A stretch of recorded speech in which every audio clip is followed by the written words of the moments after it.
Hey guys, hope you are doing well. Welcome to MC Academy. Today's lesson is going to be really special. We are going to discuss conditional sentences. Sentence structure का 4th number lecture है. शुरू के 3 lectures की links मैंने description में दे दी हैं. आप मुनासिब समझे तो मुलाहिजा कर सकते हैं. So let's move to today's lesson. Conditional sentences. Conditional sentence में हम एक हालत बताते हैं कि अगर ये काम होगा तो इस तरह हो सकता है, जिसमें हमेशा 2 क्लॉजेज इस्तेमाल होते हैं, एक डिपेंडेंट क्लॉज और एक इंडिपेंडेंट क्लॉज. और डिपेंडेंट क्लॉज हमेशा इफ कंजक्शन से स्टार्ट होता है. इस तरह सेंटेंस स्ट्रक्चर में हम हर कंडीशनल सेंटेंस को कॉम्प्लेक्स सेंटेंस कहेंगे. अगर सेंटेंस स्ट्रक्चर के टाइप्स में आपको कंफ्यूजन है तो आप पिछले 3 वीडियोस देखकर अपनी कंफ्यूजन दूर कर सकते हैं. There are 4 types of conditional sentences, type 0, type 1, type 2 and type 3. And in today's lesson we shall learn another important thing about conditional sentences, inversion in conditional sentences. बगैर किसी इंतजार के चलते हैं conditional sentence type 0 की तरफ. Type 0 हमेशा real और possible situation को indicate करता है. Statements about the real world and often refer to general truths such as scientific facts. Type 0 में हम हकीकत की बात करते हैं और scientific facts जाहिर होते हैं और दोनों तरफ से ही हमें 100% एक्यूरेसी मिलेगी.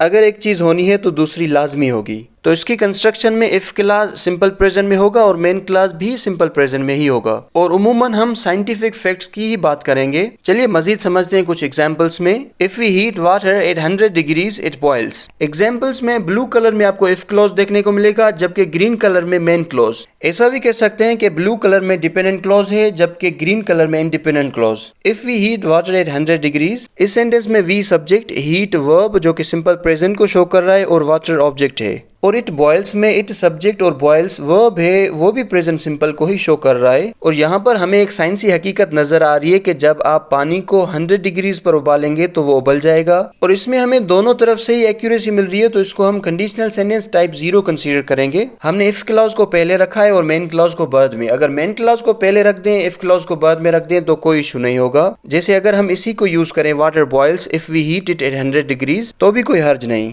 और पहले मेन क्लॉज इट बॉयल्स था, अब वाटर बॉयल्स हो गया, क्योंकि यहाँ पर हमने वाटर को पहली मर्तबा इस्तेमाल किया है. अगर दोबारा इस्तेमाल करेंगे तो वाटर की जगह इट प्रोनाउन का इस्तेमाल करेंगे. जैसे दोनों सेंटेंसेस में आप एग्जांपल समझ सकते हैं. देखिए एक और example. If you heat ice it melts. जाहिर है अगर आप बर्फ को गर्मी देंगे तो वो पिघलेगी. ये भी एक साइंटिफिक फैक्ट है और दोनों तरफ से एक्यूरेसी है, तो हम टाइप 0 कंसीडर करेंगे. इसी टाइप का एक और एग्जांपल देखिए. If it rains the ground gets wet. अगर बारिश होगी तो ग्राउंड भीग जाएगा. यह भी एक रियल सिचुएशन है जिसको भी हम टाइप 0 में शुमार करेंगे. उम्मीद है कंडीशनल सेंटेंस टाइप 0 क्लियर होगा. चलते हैं टाइप 1 की तरफ. Future conditional likely in future time to show a probability in the future time. Conditional sentence type 1 एक फ्यूचर की उमंग जाहिर करता है और हम एक सिचुएशन की फ्यूचर में उम्मीद रखेंगे, जैसे अगर ऐसा होगा तो ऐसा हो सकता है. और टाइप 1 का जो इफ क्लास है वो सिंपल प्रेजेंट में ही होगा, लेकिन मेन क्लास यहाँ पर हम सिंपल फ्यूचर में यूज करेंगे. चलिए कुछ एग्जांपल्स देखते हैं. If I have enough time this afternoon I will help you. यहाँ पर if class if I have enough time this afternoon present simple में है, जबकि main class I will help you future simple में. और meaning इस तरह होगी, अगर मेरे पास टाइम होगा तो मैं आपकी मदद करूंगा. तो यहाँ पर उम्मीद जाहिर हो रही है कि एक काम होगा तो दूसरा पॉसिबल है,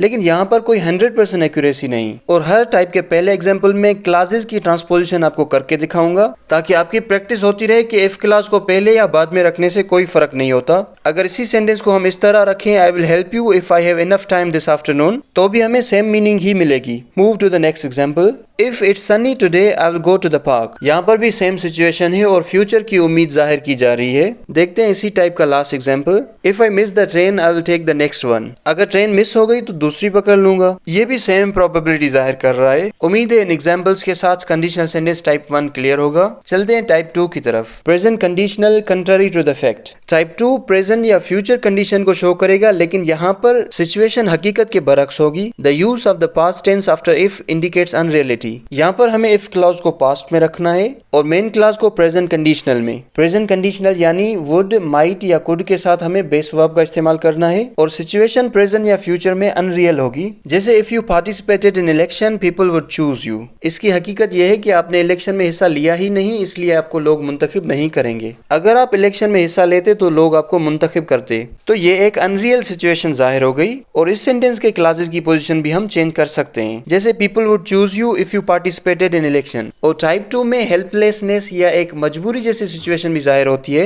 जैसे if I had money I could bye a bigger house. अगर मेरे पास पैसा होता तो मैं एक बड़ा घर खरीदता, यानी मेरे पास पैसा नहीं और मैं घर नहीं खरीद सकता। यहाँ पर एक मजबूरी या एक ख्वाहिश जैसी सिचुएशन जाहिर हो रही है और ये भी अनरियल है। उम्मीद है ये एग्जांपल्स क्लियर होंगे। एक और नोट करने जैसी बात, इफ क्लॉज में जब हम पास्ट टू बी का सेंटेंस यूज करेंगे तो हम हर सब्जेक्ट के साथ वर्क का इस्तेमाल करेंगे, चाहे वो सिंगुलर हो या प्लूरल हो। Let's see couple of examples. If I were a plant I would love the rain. यहाँ पर एक इमेजिनरी और अनरियल सिचुएशन जाहिर हो रही है कि अगर मैं प्लांट होता तो मैं बारिश को पसंद करता। यहाँ पर ना मैं प्लांट हूँ ना ही हो सकता हूँ, तो टोटली इमेजिनरी या अनरियल कंडीशन है।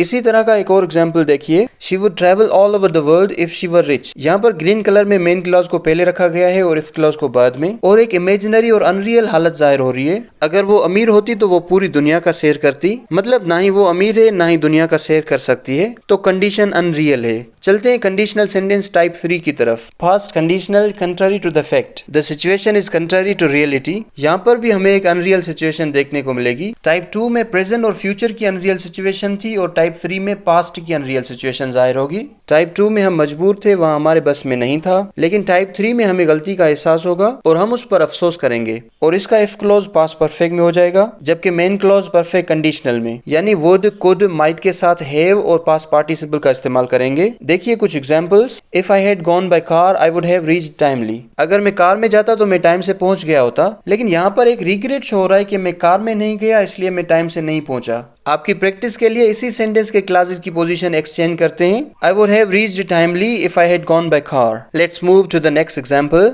If I had known you were in hospital I would have visited you. यहाँ पर भी अफसोस ही किया जा रहा है, अगर मुझे पता होता कि आप हॉस्पिटल में हैं तो मैं आपको मिलने आता। देखिए टाइप 3 का last example. If I had necessary ingredients for cake it could not have been spoiled. If clause में हेड दो मर्तबा इस्तेमाल किया गया है। यहाँ पर एक हेड पास्ट परफेक्ट का हेल्पिंग वर्ब और दूसरा हेड मेन वर्ब हैव का पास्ट पार्टिसिपल, जिससे मुकम्मल पास्ट परफेक्ट की कंस्ट्रक्शन हो रही है। और जो मेन क्लॉज है वो पैसिव में इस्तेमाल किया गया है और अफसोस जाहिर किया जा रहा है कि केक बनाने की जरूरी चीजें अगर मेरे पास होती तो केक जाया ना होता। उम्मीद है कंडीशनल सेंटेंस के चारों टाइप्स आपने समझ लिए होंगे। चलते हैं एक और अहम पॉइंट की तरफ, इन्वर्जन इन कंडीशनल सेंटेंसेज। जब हम इफ क्लॉज में इन्वर्जन का इस्तेमाल करेंगे, यानी इंटरोगेटिव स्ट्रक्चर में लाएंगे, तो हम इफ के बगैर ही कंडीशनल सेंटेंस बना सकते हैं। तो मैं टाइप वाइज आपको इन्वर्जन करने का तरीका बताऊंगा। सबसे पहले type 1, if you hear anything let me know. Type 1 में अगर इफ को रिमूव करेंगे तो सब्जेक्ट से पहले हम शुड का इस्तेमाल करेंगे, जैसे should you hear anything let me know. इन दोनों सेंटेंस की मीनिंग में कोई चेंजिंग नहीं आएगी। इसी तरह देखते हैं इन्वर्जन टाइप 2 में, if my friend were here he would help me. यहाँ पर हम वर्क को ही सब्जेक्ट से पहले इस्तेमाल करेंगे और इफ को रिमूव कर देंगे, जैसे were my friend here he would help me. इन दोनों सेंटेंस का मतलब भी सेम रहेगा। देखिए inversion in type 3, if Ali had not wasted so much time he could have completed the project. Type 3 में हम हेल्पिंग वर्ब हैड को सब्जेक्ट से पहले यूज करेंगे और इफ को रिमूव कर देंगे, जैसे had Ali not wasted so much time he could have completed the project. उम्मीद है कंडीशनल सेंटेंस के सब टाइप्स आपने अच्छी तरह से समझ लिए होंगे और इन्हीं टाइप्स के रूल्स को मिलाकर आप कुछ मिक्स्ड कंडीशंस भी बना सकते हैं और साथ साथ कंडीशनल सेंटेंस में इन्वर्जन का इस्तेमाल भी कर सकते हैं। और मजे की बात, आज जो भी सेंटेंसेस हमने पढ़े हैं वो सभी कॉम्प्लेक्स सेंटेंस के एग्जांपल्स थे और इन एग्जांपल्स में जो इफ क्लॉज है वो डिपेंडेंट क्लॉज के अंदर एडवर्ब क्लॉज है और ये सब चीजें अलग अलग वीडियोस में डिस्कस की गई हैं, जिनकी लिंक्स डिस्क्रिप्शन में मौजूद हैं। आप क्लिक करके आसानी के साथ पढ़ सकते हैं। Hope this would be a useful practice. Thank you for watching MC Academy YouTube channel.